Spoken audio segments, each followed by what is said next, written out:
అందరికీ నమస్కారము. నా పేరు గౌతమ్ కృష్ణ. నేను ఆదర్శ్ పాఠశాలలో 3వ తరగతి చదువుతున్నాను. ఈరోజు నేను సర్వనామం గురించి చెప్పుతున్నాను.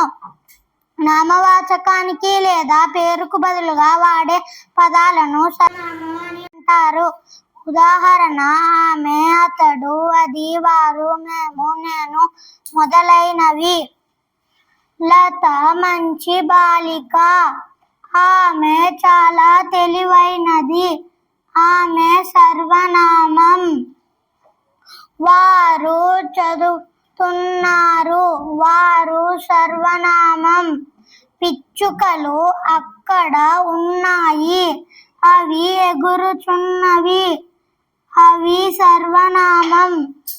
మేము ఆడుకుంటున్నాము. మేము సర్వనామం. రవి, రాజా, మీరు ఆడుతారా? మీరు సర్వనామం. ధన్యవాదాలు.